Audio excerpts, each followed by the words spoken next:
ورسوله أما بعد فإن خير الحديث كتاب الله وخير الهدي هدي محمد صلى الله عليه وسلم وشر الأمور محدثاتها وكل محدثة بدعة وكل بدعة ضلالة وكل ضلالة في النار. أعوذ بالله من الشيطان الرجيم. بسم الله الرحمن الرحيم. يا أيها الذين آمنوا اتقوا الله حق تقاته ولا تموتن إلا وأنتم مسلمون. يا أيها الناس اتقوا ربكم الذي خلقكم من نفس واحدة وخلق منها زوجها وبث منهما رجالا كثيرا ونساء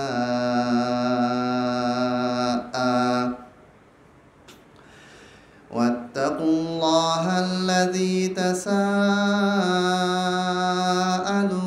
به والأرحام إن الله كان عليكم رقيبا. يا أيها الذين آمنوا اتقوا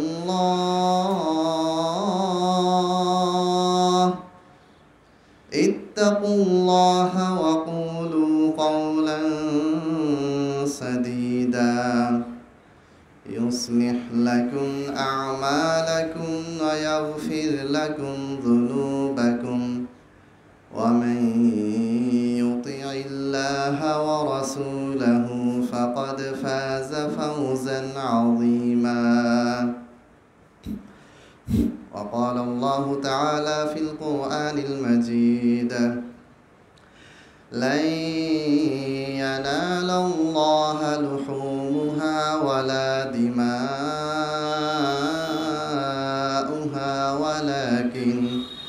ولكن يناله التقوى منكم كذلك سخرها لتكبروا الله على ما هداكم ولعلكم تشكرون.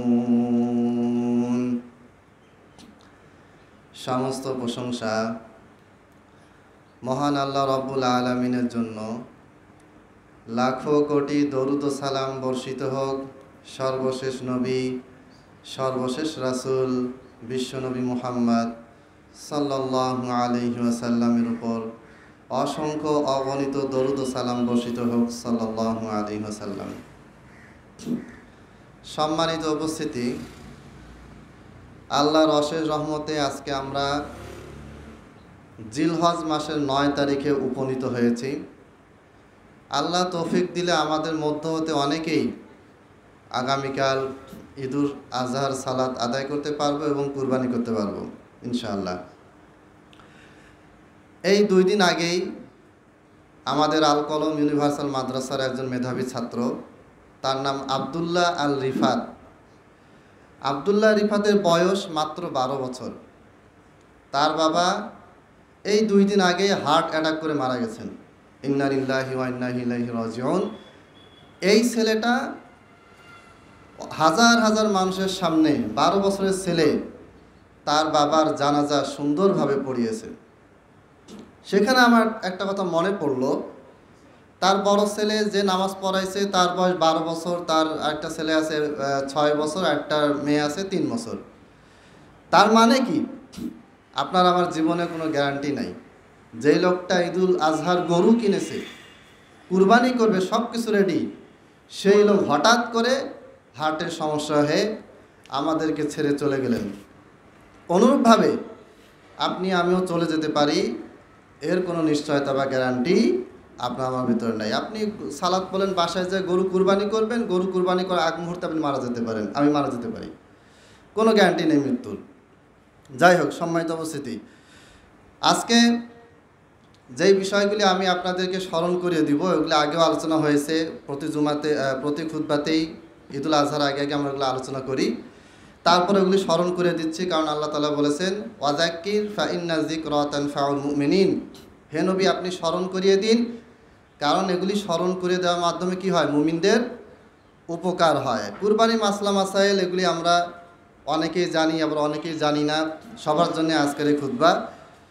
1 নম্বর মাসলা হচ্ছে, আপনি কুরবানি দিবেন, কুরবানি দেওয়ার আগে আপনার নিয়াতকে, আপনার আকীদাকে, আপনার চিন্তা ভাবনাকে পরিশুদ্ধ সহি করতে হবে। আপনার উদ্দেশ্য যদি হয় লোক দেখানো, কুরবানি হবে না। আপনার আকীদায় যদি কুফর, শিরক, বেদাত, কুফরি বেদাত যদি ঢুকে থাকে, আর আপনার কাছে দলিল পৌঁছানোর পরও যদি আপনি এগুলি থেকে মুক্ত না হন, তাহলে আপনার কুরবানি হবে না, আপনার কোনো ইবাদত আমল কোনো কিছুই কবুল হবে না। এমনকি আকীদা নষ্ট হওয়ার কারণে আপনি মুসলমান কিনা সেটা নিয়েও কিন্তু সন্দেহ থেকে যাবে। অতএব খুব ভালোভাবে নিজের ঈমান, আমল, আকীদা সব কিছু পরিশুদ্ধ করতে হবে।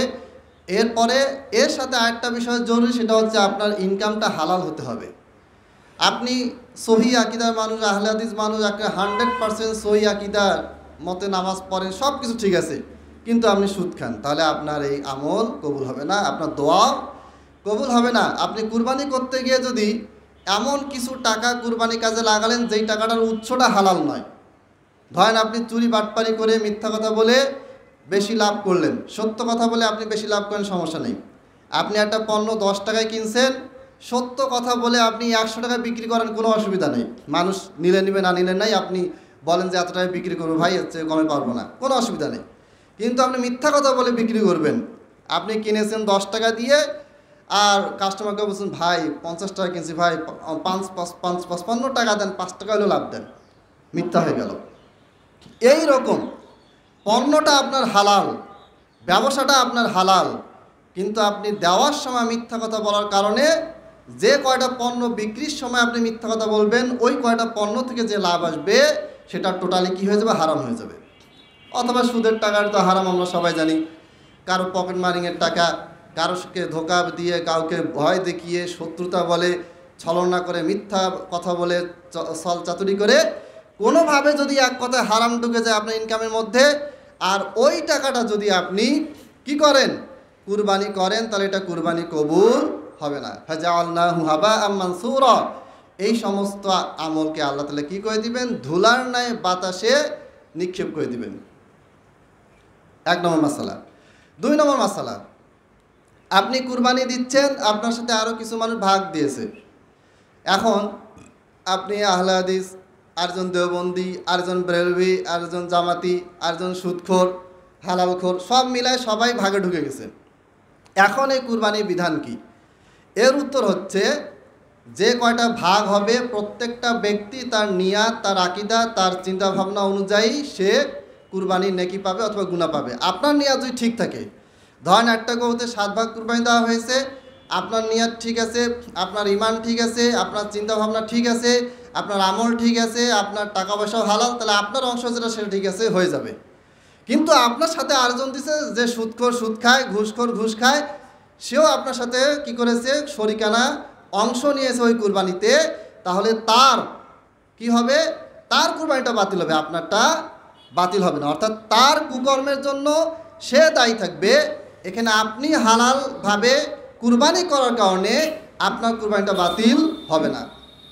তবে এক্ষেত্রে খেয়াল রাখবেন যে আপনার সাথে যেন সবসময় ভালো পরেজগার তাকওয়ান ব্যক্তিরা যেন আপনার সাথে কুরবানিতে কি হয়, অংশগ্রহণ করে। আপনি চেষ্টা করবেন এই ধরনের ব্যক্তি যারা হারাম খায়, যাদের কথাবার্তায় ঠিক নাই, মুনাফিকি, দুনিয়ার সমস্যা আছে, এক কথায় এক কথায় যারা তাকওয়াবান নয়, পরহেজগার নয়, এইরকম ব্যক্তিদেরকে আপনার কুরবানির ভিতরে যতটা সম্ভব এড়িয়ে চলার চেষ্টা করবেন। তারপর যদি আপনি বাধ্য হন সামাজিক ব্যাপার স্যাপার থেকে, সেক্ষেত্রে ইনশাআল্লাহ আপনার কুরবানি হয়ে যাবে। আপনার পাশে যে আছে সে কোন নিয়াতে কিভাবে দিচ্ছে, এটাতে আপনার কুরবানির কোনো সমস্যা হবে না। 3 নম্বর মাসালা, আপনি কুরবানি দিচ্ছেন, কুরবানি দেওয়ার সময় আপনি 2টা নিয়াত করলেন। একটা নিয়াত হচ্ছে যে এটা আমি কুরবানি দিচ্ছি এবং এটা আমার মৃত বাবার পক্ষ থেকে কুরবানি, মানে আপনিও কুরবানি দাতা, আপনার মৃত বাবার পক্ষ থেকেও আপনার মৃত বাবাও কি কুরবানি দাতা, এরকম একটা নিয়াত করলেন। তাহলে সেই ক্ষেত্রে এটা সহজ সমাধান হচ্ছে যে মৃত ব্যক্তির পক্ষ থেকে কখনো কুরবানি হয় না। একটা হাদিস পাওয়া যায়, সেই হাদিসও দুর্বল রাবি আছে। আর সহি মুসলিমে একটা হাদিস আছে, যে হাদিস থেকে অনেকে দলিল দেন যে আল্লাহ নবী সাল্লাল্লাহু আলাইহি ওয়াসাল্লাম তিনি বলেছেন যে তিনি কুরবানি করার সময় বলতেন, মিন আহলি বাইতি ওয়া মিন উম্মতি, আমার পরিবার সদস্য, আমার বংশধর যারা আছে তাদের পক্ষ থেকে এবং আমার উম্মতের পক্ষ থেকে। তো এইখান থেকে অনেকে দলিল নিয়েছেন, এই হাদিসটা সহি মুসলিমে আছে যে আমার উম্মতের পক্ষ থেকে মানে কি, সব উম্মত তো জীবিত নাই, কিছু উম্মত মারা গেছে, কিছু উম্মত জন্মগ্রহণ করে নাই, অতএব মৃত ব্যক্তির পক্ষ থেকে কুরবানি করা কি হয়ে গেল, দলিল পাওয়া গেল। এর অনেকগুলো উত্তর, তার মধ্যে একটা উত্তর হচ্ছে এটা আসলে আল্লাহ নবী সাল্লাল্লাহু আলাইহি ওয়াসাল্লামের সাথে খাস ছিল। আমার উম্মতের পক্ষ থেকে বলা, এটা তার পক্ষ থেকে খাস ছিল। ওইখান থেকে মৃত ব্যক্তির দলিল নেওয়া কোনো যুক্তি এখানে নেই। সাহাবীরাও দলিল নেন নাই, তাবেঈরাও নেন নাই, পরবর্তীতে কেউই এখান থেকে এইভাবে দলিল নেন নাই। 4 মাযহাবের ইমামও এইভাবে দলিল গ্রহণ করেন নাই। অতএব মৃত ব্যক্তির পক্ষ থেকে কুরবানি দিলে সেটা কুরবানি হবে না, এটা সাধারণ জবাই হিসেবে গণ্য হবে। 3 নম্বর মাসালা, যদি কেউ নিয়াত করে যে আমি একটা পশু কুরবানি করব, এখানে কুরবানিও থাকবে, আকিকাও থাকবে, এটা এর আগে আমি আলোচনা করেছি, আরেকবার স্মরণ করে দেই, তাহলে সেই ক্ষেত্রে এটা হবে না। কারণ আকিকা আলাদা ইবাদত, কুরবানি আলাদা ইবাদত, 2টা ইবাদত একসাথে মিলিয়ে করলে সেটা গ্রহণযোগ্য হবে না, সাধারণ জবাই হিসেবে গণ্য হবে। 4 নম্বর মাসালা, কেউ যদি মনে করে যে 1 তারিখ থেকে 10 তারিখ কুরবানি করা আগ পর্যন্ত আমি যে কোনো পশু যদি নিয়ে কুরবানি করি তাহলে আমার গুনাহ হবে, মানে 1 তারিখ থেকে 10 তারিখের ভিতরে আমার মুরগি জবাই করা যাবে না, ছাগল জবাই করা যাবে না, কুরবানির পশু ব্যতীত অন্য কোনো পশু জবাই করা যাবে না, এরকম নিয়াত যদি কেউ করে, চিন্তাভাবনা করে, এটা ভুল, ভিত্তিহীন। আপনি যে কোনো দিনে যে কোনো সময় এই 10 তারিখ পহেলা জিলহজ থেকে 10 জিলহজ, এরপরে 11, 12, 13 তারিখ পর্যন্ত ঈদুল আজহার কুরবানি করা যায়। এই 13 তারিখ এই সময়টার ভিতরে আপনি ঈদুল আজহার কুরবানি ব্যতীত অন্য যে কোনো পশু আপনি কুরবানি করতে পারবেন, মানে জবাই করতে পারবেন, অন্যান্য কাজে খাওয়ার জন্য, বিক্রির জন্য বা এতিমকে দান করার জন্য, এটাতে কোনো অসুবিধা নেই। 2টা সম্পূর্ণ আলাদা জিনিস। এমনকি আপনি ঈদের দিন ফজর পরে, নামাজের আগে বা নামাজের পরেও যদি মন চায় যে আমি একটা মুরগি জবাই করব, খাওয়াবো, কোনো অসুবিধা নেই। এটার সাথে কুরবানির পশু জবাইয়ের সাথে অন্যান্য কুরবানি নয়, কুরবানি হিসেবে নয়, জাস্ট খাওয়ার জন্য অথবা বিক্রির জন্য কোনো পশু যদি আপনি জবাই করেন তাহলে কোনো সমস্যা হবে না, কুরবানিতেও কোনো সমস্যা হবে না, আর যেই পশুটা জবাই করলেন সেটা খাওয়া নিয়েও কোনো সমস্যা হবে না, এখানে কোনো গুনাহ কোনো কিছুই হবে না। 2টা সম্পূর্ণ ভিন্ন জিনিস। 5 নম্বর মাসালা, কেউ যদি মনে করে আমার হাতে সময় নেই, ঈদের দিন নামাজ পড়ার পর আমি সময় পাবো না, আগে ভাগে আমি জবাই করে নামাজ পড়তে যাব, তাহলে তার এই কুরবানি পশুটা এটা জবাই করার কারণে, সালাতের আগে জবাই করার কারণে এটা সাধারণ জবাই হিসেবে গণ্য হবে, কুরবানি হিসেবে গণ্য হবে না। আপনি যদি 10 তারিখে সালাতের পর যদি সময় না পান, 11 তারিখে দেন, 12 তারিখে দেন, 13 তারিখে দেন, সর্বোচ্চ 4 দিন পর্যন্ত কুরবানি আপনি করতে পারবেন। তবে 10ম তারিখে দেওয়াটাকে সবাই সর্বোত্তম বলেছেন, আল্লাহ নবী সাল্লাল্লাহু আলাইহি ওয়াসাল্লাম সবসময় 10ম তারিখে দিতেন। 6 নম্বর মাসালা, চুল নখ কাটা নিয়ে আমি বিস্তারিত বলেছি, আরেকবার বলি, সেটা হচ্ছে হাদিসে বলা হয়েছে লিমান আরাদা আন ইউদাহিয়া, কেউ যদি কুরবানি করার ইচ্ছা পোষণ করে, কুরবানি দাতা যেই ব্যক্তি, সেই ব্যক্তি চুল নখ কিছু কাটবে না, কিন্তু ওই পরিবারের সবাই চুল নখ কাটবে না, এরকম কথা কোনো হাদিসে বলা হয়নি। মানে আমি কুরবানি দিব, আমি চুল নখ কাটবো না, এখন আমার ফ্যামিলিতে আরও সদস্য আছে, আমার ছেলে মেয়ে আছে, স্ত্রী আছে, মা বাবা আছে, ভাই বোন আছে, তারা কেউ কুরবানি দিবে না, তো তারা চুল নখ কাটবে না এরকম না, তারা চাইলে কাটতে পারে, চাইলে রাখতে পারে। আমার ছেলে 10 বছর বয়স, 20 বছর বয়স, সে কুরবানি দিচ্ছে না, সে মন চাইলে চুল নখ কাটতে পারে পহেলা জিলহজ থেকে নিয়ে 10 জিলহজের মধ্যে, আবার মন চাইলে সে নাও কাটতে পারে। কিন্তু যেই ব্যক্তি কুরবানি দিবে সেই ব্যক্তির জন্য শর্ত হচ্ছে সে কুরবানির আগ পর্যন্ত, সালাত, ঈদের সালাতের আগ পর্যন্ত এই সময় কি করবে না, চুল নখ লোম দাড়ি মোজ তারপরে মাথার চুল কামানো বা কাটাকাটি করতে পারবে না। এখন ধরে নেন যে আপনি নিয়াত করেছিলেন গরু জবাই করবেন, 1 থেকে 5 তারিখ পর্যন্ত আপনি চুল নখ দাড়ি কিচ্ছু কাটেন নাই, 6 তারিখে আপনার গরুটা হারাই গেল বা গরুটা মারা গেল বা গরুটা চুরি হয়ে গেল, অথবা গরুটাতে এমন রোগ ধরা পড়লো যার কারণে এটা কুরবানি অযোগ্য। তাহলে এখন আপনি কি করবেন? এখন আপনি যেহেতু কুরবানি দেওয়ার নিয়াত করেছিলেন, কুরবানি দেওয়ার জন্য পশুও কিনেছেন, সব কিছু আপনি প্রস্তুত, এই অবস্থায় যখন গরুটা কোনো কারণে কুরবানি দেওয়ার অনুপযুক্ত অযোগ্য প্রমাণিত হলো, তখন আপনি চুল নখ কিছু না কেটে ঈদের সালাত পড়বেন, তারপর চুল নখ কাটবেন, ইনশাল্লাহ আপনি আপনার নিয়াত অনুযায়ী নেকি পেয়ে যাবেন। এই ব্যাপারে সরাসরি ডাইরেক্ট কোনো মারফু হাদিস পাওয়া যায় না। বিভিন্ন তাবে এবং ইমামদের বক্তব্য হচ্ছে যে এই ক্ষেত্রে রেখে দেওয়াটাই ভালো, ইনশাল্লাহ এটা কবুল হয়ে যাবে। 7 নম্বর মাসালা, আপনি 1 তারিখে গরু কিনলেন, কেনার পরে 5 তারিখ পর্যন্ত গরুটা ছিল না, সরি এটা তো বললাম, আপনি 5 তারিখ গেল 6 তারিখ গেল, আপনি বলতেছেন যে আমার পক্ষে কুরবানি করা সম্ভব না। এখন 7 তারিখের দিন কোনো কারণে বা 8 তারিখের দিন বা 9 তারিখের দিন আপনার কাছে মনে হলে যে না আমি কুরবানি করতে পারবো, 1 থেকে 8 তারিখ পর্যন্ত আপনার টাকা পয়সা ছিল না, কুরবানি কিনতে পারেন নাই, আপনার কাছে টাকা পয়সা নেই, কুরবানি নেই, আপনি কুরবানি দিবেন না এটা নিয়াত করছেন। কিন্তু 9 তারিখের দিন ধরেন আপনার কাছে টাকা পয়সা আসলো, আপনি একটা গরু কিনতে পারলেন বা ছাগল কিনতে পারলেন। এখন আপনি কি করবেন? এই যে আজকে যে আপনি নিয়াত করলেন, আজকে যে আপনি গরুটা কিনলেন পশুটা কিনলেন, আজকে থেকে কালকে সালাত পর্যন্ত এই সময়ের ভিতরে আপনি চুল নখ দাড়ি কোনো কিছু কাটবেন না। আগে কাটছেন, গতকালকে কাটছেন বা তার আগে কাটছেন বা নিয়াত করছেন যে আজকে কাটবেন, কিন্তু যেহেতু আগে আপনি কুরবানি করার নিয়াত করেন নাই, এই জন্য তখন আপনার জন্য এটা কাটা যায় ছিল। তখন আপনি কুরবানি দাতা হিসেবে গরু জবাইকারী হিসেবে তখনও আপনি নিয়াত করেন নাই, ওটা এখনও হুকুমটা আপনার উপরে আসে নাই। কিন্তু যখন আপনি নিয়াত করলেন 9 তারিখে 8 তারিখে 5 তারিখে 6 তারিখে বা যে কোনো এই 10 দিনের ভিতরে যে কোনো দিন আপনি নিয়াত করলেন যে না সময়টা পার হয়ে গেছে, এখন আমি নিয়াত করলাম কুরবানি আমি দিতে পারবো, এই ক্ষেত্রে আপনি যেই দিনই পশুটা কিনবেন, 2 তারিখে কেনেন, 3 তারিখে কেনেন, 4 তারিখে কেনেন, 5 তারিখে কেনেন, 6 তারিখে, 7 তারিখে, 8 তারিখে, 9 তারিখে, যখনই আপনি কিনবেন তখন থেকে নিয়ে কুরবানি ঈদের সালাত পর্যন্ত এই সময়টুকু 5 ঘন্টা হোক, 24 ঘন্টা হোক, 2 দিন হোক, 3 দিন হোক, এই সময়টার মাঝখানে আপনি আর চুল নখ দাড়ি কোনো কিছু কাটবেন না। অর্থাৎ আপনার নিয়ম হচ্ছে যে 1 তারিখের আগে নিয়াত করে নেওয়া এবং সে প্ল্যান প্রোগ্রাম করে রাখা।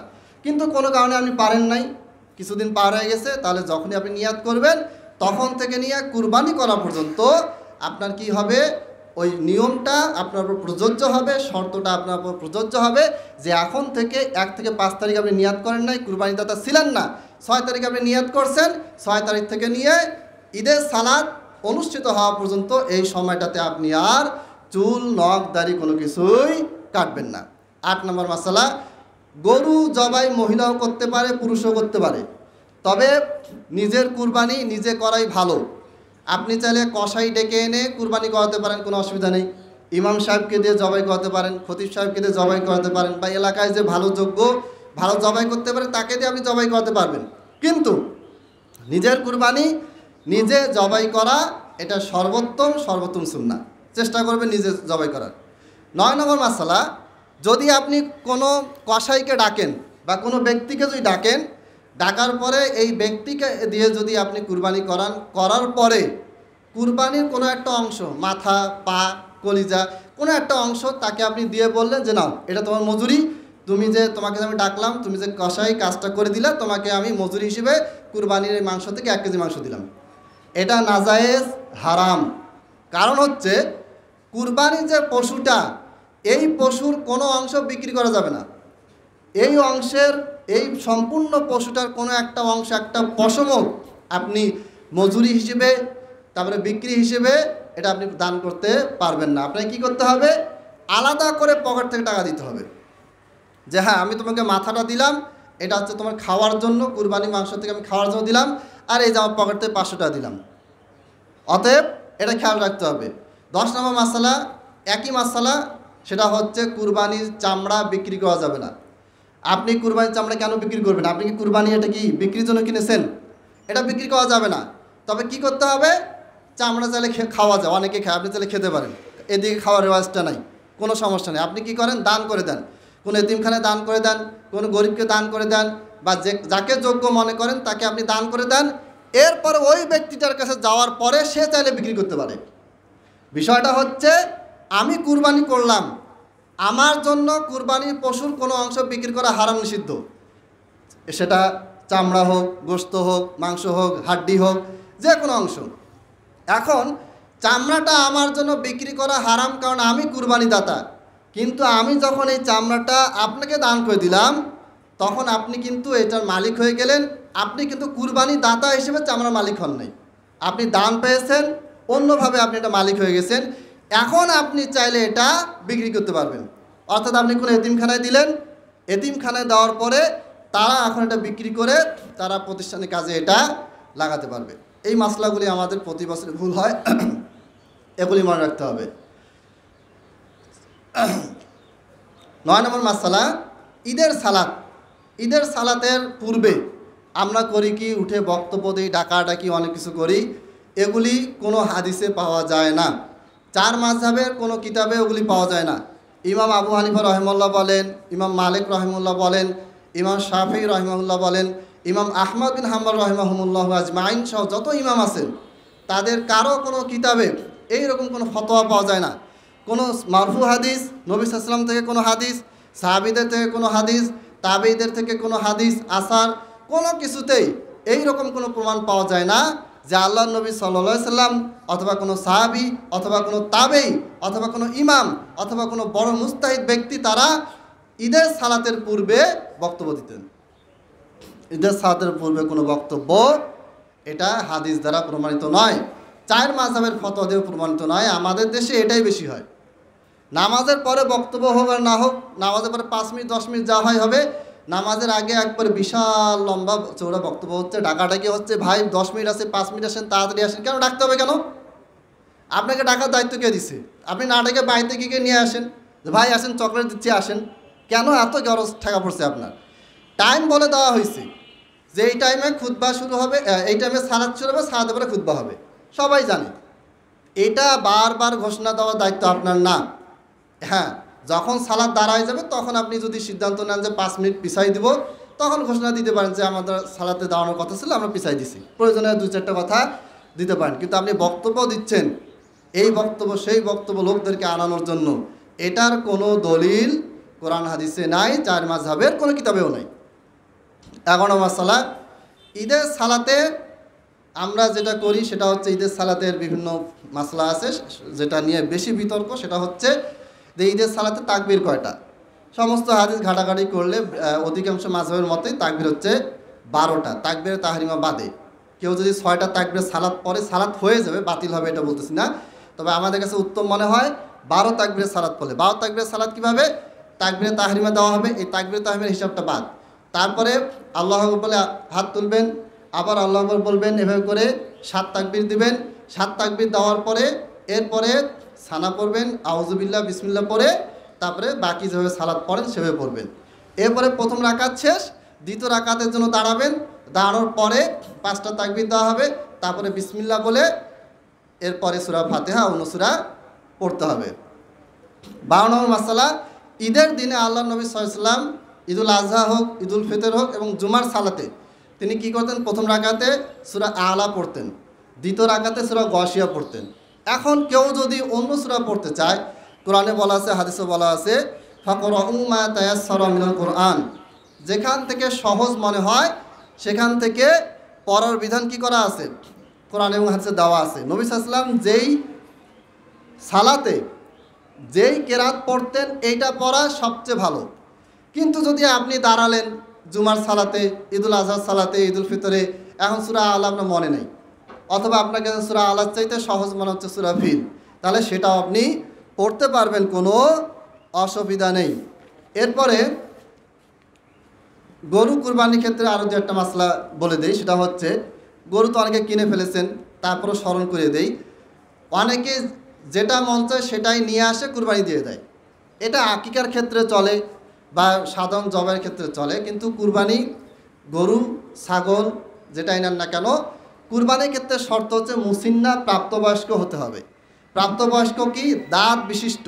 এই দাঁত বিশিষ্ট মানে কি? প্রথমে যে দাঁতটা গজায় জন্মের সময়, এই দাঁতটা পরে পড়ে যায়, পড়ে যাওয়ার পরে আবার যে দাঁতটা হয় এটাকে বলা হয় প্রাপ্তবয়স্কের দাঁত বা পূর্ণবয়স্ক হওয়ার দাঁত। এই দাঁতটা হওয়ার পরেই সেই পশুটা কুরবানি করা যাবে।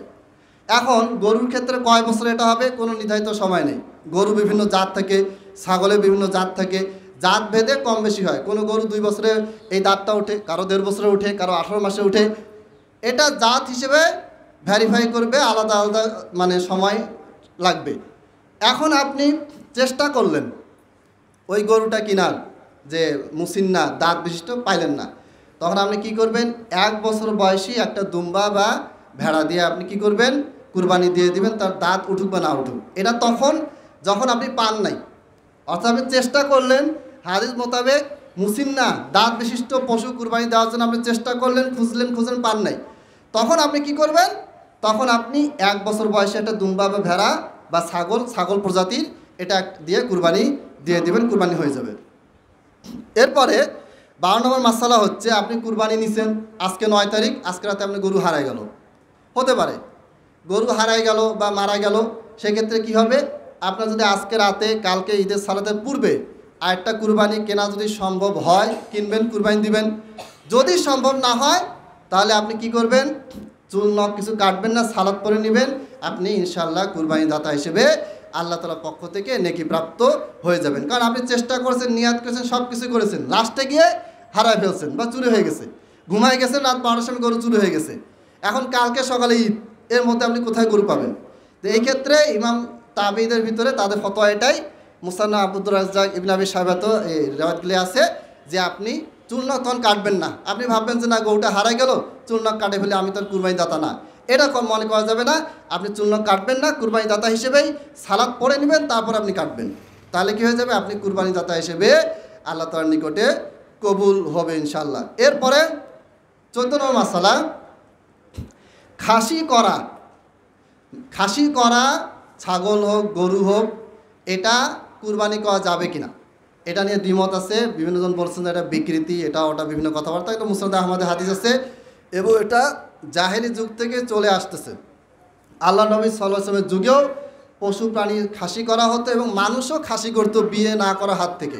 তো মানুষের জন্য আল্লাহ নবী সাল্লাল্লাহু আলাইহি ওয়াসাল্লাম নিষেধ করে দিয়েছেন, ওয়ালাউ আযিনালাহু লাখতাসাইনা। আল্লাহ নবী সাল্লাল্লাহু আলাইহি ওয়াসাল্লাম আমাদেরকে যদি অনুমতি দিতেন তাহলে আমরা কি করতাম? নিজেকে খাসি করে নিতাম, বিয়ের সাথে ঝামেলায় যাইতাম না, খালি ইবাদত বন্ধই করতাম। সাহাবীরা এটা বলতেন। কিন্তু আল্লাহ নবী সাল্লাল্লাহু আলাইহি ওয়াসাল্লাম তাদেরকে নিষেধ করে দিয়েছেন। তাহলে মানুষের জন্য এটা নিষেধ করা হলেও পশু পাখি গরু ছাগল এগুলোর ক্ষেত্রে এটা নিষেধ করা হয় নাই। অতএব আপনি বাজারে যাবেন, যাওয়ার পর যেন আড়িয়া পান, ষাঁড় পান, মানে যেগুলো খাসি করা হয়েছে, বিচি ফেলে দেওয়া হয়েছে, এই রকম পশু যদি আপনি কুরবানি করেন 100% কুরবানি হবে, কোনো অসুবিধা হবে না। এরপরে সময় শেষের দিকে আমি খুব সংক্ষেপে বলতেছি, যারা আগের জুমাতে আসেন নাই বা আরও গত জুমাতে আর আগের জুমাতে, ওগুলোতে আরও বিস্তারিত আলোচনা হয়েছে, ভিডিওগুলি আছে, অনলাইনে আছে, আপনারা দেখে নিতে পারেন। তারপর যদি কারো কোনো প্রশ্ন থাকে সালাদ শেষে জিজ্ঞেস করবেন, ইনশাআল্লাহ আমরা উত্তর দেওয়ার চেষ্টা করব। এরপরে আপনি একটা পশু আনছেন, এখনও চেক করবেন ভালো করে।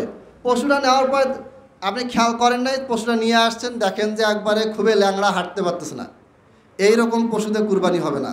তারপরে এমন পশু আনছেন হাড্ডি, গায়ে কোনো মাংস চলতেই পারে না, মানে ওকে ঠেলে ঠেলে নিয়ে যাইতে হয়, এইরকম গরু দিয়ে বা ছাগল দিয়ে কুরবানি হবে না। অথবা স্বাস্থ্য ঠিক আছে, সবাই ঠিক আছে, চোখ অন্ধ, দেখতে পায় না, এইরকম পশু দিয়ে কুরবানি করা যাবে না। একেবারে দুর্বল, চলতে পারে না, কুরবানি চলবে না। ল্যাংড়া, কুরবানি চলবে না। অন্ধ, কুরবানি চলবে না। কিন্তু আপনি ভালো পশু নিয়ে আসছেন, পশুটা একেবারে ভালো, কোনো সমস্যা নাই, এখন গাড়ি থেকে নামার সময় লাফ দিল, পড়ে যায়, পায়ে জোরে আঘাত লাগলো, অথবা শিং ভেঙে গেল, অথবা চামড়া ছিলে গেল, এই ক্ষেত্রে কি হবে? এই ক্ষেত্রে এই পশুটা দিয়ে কুরবানি হবে, এতে কোনো সমস্যা হবে না। 15 নম্বর মাসালা, কুরবানি করার সময় পশুর সামনে ছুরি কাঠাই যা কিছু আছে দা এগুলো ধার দেওয়া যাবে না। এটা ধার দিতে হবে ওদের চোখের আড়ালে। হাদিসে স্পষ্টভাবে বলা আছে তোমাদের ভিতরে কেউ যেন পশুর সামনে ছুরি ধার না দেয়, কারণ সে এটা থেকে ভয় পায়, ভুল তার ভিতরে আতঙ্ক ঢুকে যায়। এখান থেকে আপনাকে দূরে থাকতে হবে এবং এমনভাবে ধার দিতে হবে যেন এইখানে যেই মেইন রগটা, যেটাকে ডাক্তাররা বলে জাগুলার ভেইন, ঠিক আছে, আরবিতে বলে মাজরত দাম, মানে রক্ত চলাচল সহ ব্রেন থেকে পুরো শরীরে সিগন্যাল পাঠায়, যেই রগটা থাকলে তার পুরো শরীর সচল থাকে। এটা আমাদের মানুষের ঘাড়ে থাকে, কারো এই পাশে থাকে, কারো এই পাশে থাকে। এই জায়গাটা ঠিক মতন যেন ছুরি লাগা মাত্র যেন কেটে যায়, এইভাবে করে আপনাকে কী করতে হবে, ধার দিতে হবে। 16 নম্বর মাসালা, আপনাদের বাচ্চা কাচ্চা যারা আছে তাদেরকে, এটা হাদিসে মাসলা না, এটা আলেম ওলামা বলছেন যে বাচ্চাদেরকেও সাথে নিয়ে কুরবানি দিবেন, তাদেরকে শিখাবেন, তাদেরকে বুঝাবেন যে এটা ইসলামের একটা বিধান, এটা ইসলামের একটা মহান বিধান, এটা থেকে ভয় পাওয়ার কিছু নাই। ইসলাম বিদ্বেষীরা বলে যে ছোটো ছোটো বাচ্চারা থেকে ভয় খায়, কি অমানবিক কাজ, গরুকে অন্যভাবে জবাই করতেছে, নিজেরা সারা বছর মুরগি খাচ্ছে, এটা খাচ্ছে, ওটা খাচ্ছে, কোনো সমস্যা নাই। আর কুরবানির সময় যত সমস্যা, মুসলমান যেন কুরবানি দিতে না পারে, দুনিয়ার কথাবার্তা বলতে থাকে যে গরু কুরবানি দিচ্ছে, অমানবিকভাবে একটা পশুকে জবাই করতেছে, ইসলাম অমানবিক ধর্ম, হেই সে অনেক কিছু, এগুলো নিয়ে আমরা পূর্বে আলোচনা করেছি। আচ্ছা, আরেকটা বিষয় সেটা হচ্ছে মহিষ কুরবানি করা যাবে কিনা, এটা নিয়ে অনেক কথাবার্তা। সরাসরি হাদিসে মহিষ শব্দটা নাই, মহিষের আরবি হচ্ছে জামুস। এই জামুস শব্দটা হাদিস অনেক পাওয়া যায় না। তবে সূরা আনামে একটা আয়াত আছে, সামানিয়াতা আজওয়াজ মিনাদ দন ইসনাইনি ওয়া মিনাল বাকর ইসনাইন। এই মিনাদ দন ওয়া মিনাল বাকর, এই যে শব্দগুলি আছে, এই শব্দগুলির ভিতরে জামুস বা মহিষও অন্তর্ভুক্ত। এই জন্য অধিকাংশ আলেম, কিছু আলেম বিরোধিতা করছে, অধিকাংশ আলেম সাহাবী তাবী থেকে নিয়ে এখন পর্যন্ত অধিকাংশ আলেমই বলেছেন যে মহিষটা হচ্ছে গরুর জাতের অন্তর্ভুক্ত। যেমন ছাগল প্রজাতির ভিতরে দুম্বা আছে, ভেড়া আছে, সেই রকম গরুর প্রজাতির ভিতরে মহিষ আছে। আরেকটা আছে গরুর মতো দেখতে, ওইটাকে বলে গয়াল। গয়াল আপনারা বুঝবেন কিনা, দেখলে চিনবেন, এখানে স্থানীয় ভাষা কী বলে জানি না। গয়ালও এরকম বিশাল বিশাল শিং, দেখতে হরিণের মতো, কিন্তু হরিণ না, নীলগাই বলে, বন্যগাই বলে, বিভিন্ন নামে বলে আর কি। তো মহিষ, গয়াল মানে বন্য গরু বা নীলগাই যেটা বলে, এগুলা দিয়ে যদি কুরবানি করেন তাহলে জায়েজ হয়ে যাবে, এটা নিয়ে তেমন কোনো দ্বিমত নেই। তবে সরাসরি যেহেতু হাদিসে এই নামগুলি নাই, এজন্য কিছু কিছু আলেম বলেছেন যে কুরবানির সময় এগুলি না দেওয়াই ভালো। তারপর যদি আপনি হাটে যান, গরু পেলেন না, উট পেলেন না, ছাগল পেলেন না, তখন আপনি চেষ্টা করবেন ওই ধরনের প্রাণী, মহিষ হোক, এটা দিয়ে কুরবানি করার, কারণ এটা হালাল প্রাণী এবং এটা গরুর জাতের অন্তর্ভুক্ত। যারা বায়োলজি পড়ছেন তারা জ্ঞানর নামে বিভিন্ন প্রাণীর বিষয় পড়লে দেখবেন তার অনেকগুলি শ্রেণীবিভাগ দেওয়া থাকে। এই শ্রেণীবিভাগ যে থাকে, একটা প্রাণীর কতগুলি প্রজাতি থাকে, ওই রকম প্রজাতি, গরু যে প্রজাতি, এর ভিতরেও এই মহিষটা পড়ে। 17 নম্বর মাসালা হচ্ছে, আচ্ছা সময় শেষের দিকে, আমি এখন শেষ করে দিব। 17 নম্বর মাসালা হচ্ছে গরু জবাইয়ের সময় বিসমিল্লাহি আল্লাহু আকবার বলবেন অবশ্যই। যদি আপনার দোয়া মনে না থাকে, পুরো দোয়াটা যদি মনে না থাকে, আল্লাহুম্মা তাকাব্বাল মিন্নি ওয়া মিন আহলি বাইতি, পরিবারের পক্ষ থেকে, এটা যদি আপনার মনে না থাকে, আপনি বিসমিল্লাহ আল্লাহু আকবার বলেই জবাই করবেন ইনশাআল্লাহ। এখন গরু জবাইয়ের সময় বিশাল লিস্ট নিলেন, অমুকের নাম, তমুকের নাম, এই নাম সেই নাম, এগুলি বলার কোনো প্রয়োজন হয়, এভাবে করে বলার কোনো প্রয়োজন নেই। এটা সুন্নাহর ভিতরে এটা পাওয়া যায় না, এটা কোনো দরকার নেই। তারপরে অনেকে করে কি পীরের নামে জবাই করে। পীরের নামে কেন জবাই হবে? জবাই হবে আল্লাহর নামে। আমি যে গরুটা জবাই করছি সেটা আমার নামেও তো হবে না, আমার এবং আমার পরিবারের পক্ষ থেকে বা যারা আছে তাদের পক্ষ থেকে, কিন্তু কার নামে হবে? আল্লাহর নামে। বিসমিল্লাহি, আল্লাহর নামের দ্বারা কুরবানি করছে, আল্লাহু আকবার যিনি মহান। তো এই যে একটা কাজ, এটা করতে যে আমরা ভুল করে ফেলি, উল্টাপাল্টা করে ফেলি। 18 নম্বর মাসালা, আমরা তাকবীরে তাশরিক, যেটা 9 তারিখ জিলহজের 9 তারিখে ফজর পর থেকে শুরু হয়, এটা আমরা পাঠ করতে থাকবো। এটা ঈদের দিনও পাঠ করা যায়, সর্বোচ্চ 13 তারিখ পর্যন্ত পাঠ করার মতামত পাওয়া যায়। তো ঈদের সালাতে আগ পর্যন্ত অবশ্যই পাঠ করতে হবে। ঈদের সালাতের সময় পাঠ করবেন, জোরে জোরে পাঠ করবেন। এটা যত পাঠ করবেন তত বেশি নেকি হবে। এখানে 3টা জিনিস থাকবে, তাহমিদ আলহামদুলিল্লাহ, তাহলিল লা ইলাহা ইল্লাল্লাহ, আর তাকবীর আল্লাহু আকবার। এখন এই শব্দগুলো নিয়ে বিভিন্ন রওয়ায়াত পাওয়া যায়, আল্লাহু আকবার, আল্লাহু আকবার, লা ইলাহা ইল্লাল্লাহু, আল্লাহু আকবার, আল্লাহু আকবার, ওয়ালিল্লাহিল হামদ। ইবনে আব্বাস থেকে এটা পাওয়া যায়, এটা সনদ দুর্বল, আরও কিছু রওয়ায়াত পাওয়া যায়, সেখানেও এই শব্দগুলো পাওয়া যায় একটু কম বেশি, মানে বিভিন্ন সাহাবী বিভিন্ন তাবি বিভিন্নভাবে বলেছেন। তা মানে বোঝা যাচ্ছে যে একই রকমই যে হতে হবে তা না, শর্ত হচ্ছে তিনটা জিনিস থাকতে হবে। সুবহানাল্লাহ, আলহামদুলিল্লাহ থাকবে, আল্লাহু আকবার থাকবে, লা ইলাহা ইল্লাল্লাহ, আল্লাহু আকবার, এটা থাকবে। এই তিনটা জিনিস থাকলেই আপনার এই তাকবীর পাঠ করা হয়ে যাবে। এখন আপনি সুবহানাল্লাহ যদি আগে বলেন, আলহামদুলিল্লাহ যদি পরে বলেন, আল্লাহু আকবার যদি আগে বলেন, আমি যদি আল্লাহু আকবার পরে বলি, আপনি যদি আল্লাহু আকবার আগে বলেন, তাতে কোনো অসুবিধা নেই। কারণ এখানে শর্ত দেওয়া হয় না, নির্দিষ্ট কোনো ভাষা শর্ত করে দেওয়া হয়নি যে এইভাবে বলতে হবে। এখানে বলা হয়েছে যে সুবহানাল্লাহ থাকবে, আল্লাহু আকবার থাকবে, আলহামদুলিল্লাহ থাকবে, লা ইলাহা ইল্লাল্লাহ থাকবে। এই কয়টা জিনিস থাকলেই আপনার তাকবীরে তাশরিক পাঠ করা হয়ে যাবে। এই বিষয়গুলি আমরা মনে রাখবো ইনশাআল্লাহ। আল্লাহ তাআলা আমাদের কুরবানিকে কবুল করুন এবং আমাদের কুরবানিকে খালেস নিয়াতে কুরবানি করার তৌফিক দান করুন, আমিন। কুরবানির পশু থেকে গরিব আত্মীয় স্বজনকে আগে খোঁজ করবেন। আমাদের সমাজে বড় লোকদেরকে আমরা আগে দাওয়াত দিই, বড় লোক বন্ধুদেরকে আগে দাওয়াত দিই না। কুরবানির উদ্দেশ্য এটা না। আপনি খান, সমস্যা নেই, বড় লোক বন্ধুদেরকে দাওয়াত দেন, সমস্যা নেই, বড় লোক ফ্রেন্ডদেরকে দাওয়াত দেন, সমস্যা নেই। কিন্তু আপনার প্রথম টার্গেট থাকবে গরিব আত্মীয় স্বজন। আপনার প্রথম টার্গেট থাকবে এতিম, আশেপাশে যারা আছে তারা কুরবানি দিতে পারে নাই, এদেরকে আপনি আগে টার্গেট করবেন। ইনশাআল্লাহ গরিবদেরকে খাওয়ানোর যে নেকিটা, সেটা আপনারা কুরবানি করার কারণে কুরবানিও নেকি পাচ্ছেন, আবার গরিবদেরকে খাওয়ানোর নেকিও আপনারা পেয়ে যাবেন। আর যদি মনে করেন যে আমি গরিব, পাই না, কষ্ট মশে কুরবানি দিচ্ছি, আমি গোটা খেয়ে ফেলবো, এটাও জায়েজ আছে, এটা কোনো নিষেধাজ্ঞা নেই। তবে চেষ্টা করবেন নিজে খাবেন, অন্যকেও খাওয়ানোর জন্য দাওয়াত করে খাওয়াতে পারেন, রান্না করে খাওয়াতে পারেন, কাঁচা মাংস দিতে পারেন। আর ফকির যারা আসবে এদেরকে দেওয়ার চেষ্টা করবেন, আগেভাবে ধং মারবেন না, বেশি না দেন, অল্প অল্প করে হলেও ফকিরদেরকে দেওয়ার চেষ্টা করবেন। মনে রাখবেন কুরবানি মানে হচ্ছে আল্লাহর জন্য স্যাক্রিফাইস করা, দান করে দেওয়া। আমি খাবো এটা করলে কুরবানি মেইন উদ্দেশ্য হয় না, জায়েজ আছে। কিন্তু যখন আপনি খাবেন কম, দিবেন বেশি, তখন কুরবানির সাথে নামের সাথে আপনার কাজের মিলটা বেশি পাওয়া যায়। কুরবানি মানে হচ্ছে আমি এটা আল্লাহর সন্তুষ্টির জন্য করে দিলাম। তো বেশি বেশি করে দান করবেন, খাওয়াবেন ইনশাআল্লাহ। আল্লাহ তাআলা আমাদেরকে তৌফিক দান করুন, আমিন। ওয়া আখিরু দাওয়ানা আনিল হামদুলিল্লাহি রাব্বিল আলামিন।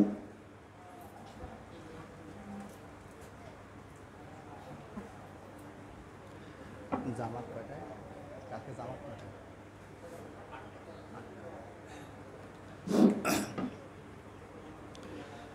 মহিলা মহিলা মহিলা।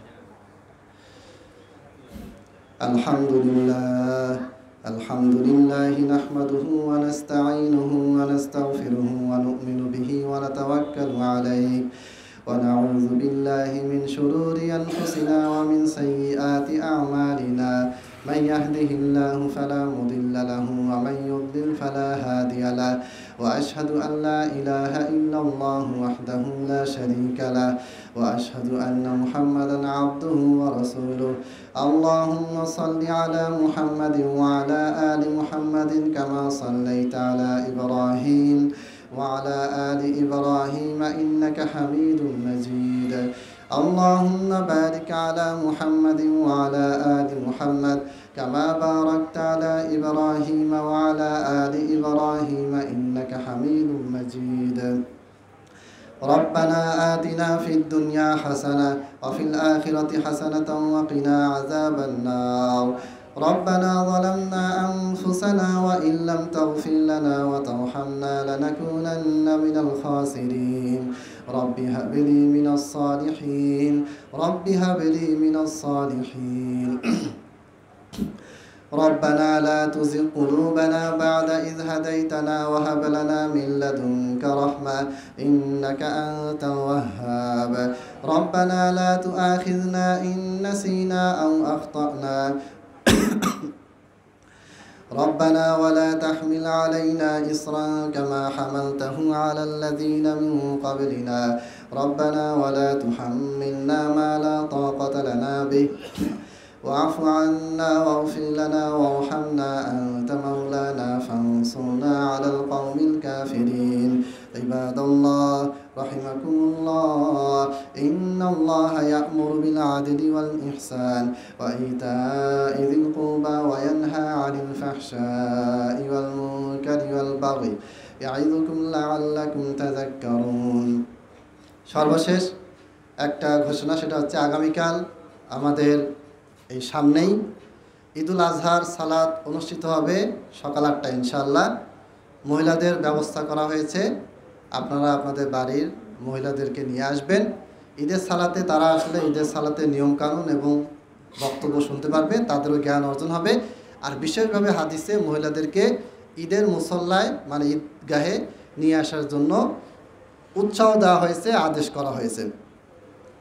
ইবাদাল্লাহ রাহিমাকুমুল্লাহ, ইন্নাল্লাহা ইয়া'মুরু বিল আদলি ওয়াল ইহসান ওয়া ইতা'i যিল কুরবা ওয়া ইয়ানহা 'আনিল ফাহশা'i ওয়াল মুনকারি ওয়াল বাগই ইয়া'iযুকুম লা'আল্লাকুম তাযাক্কারুন ফাযকুরুনি আযকুরকুম ওয়াশকুরুনি ওয়া লা তাকফুরুন।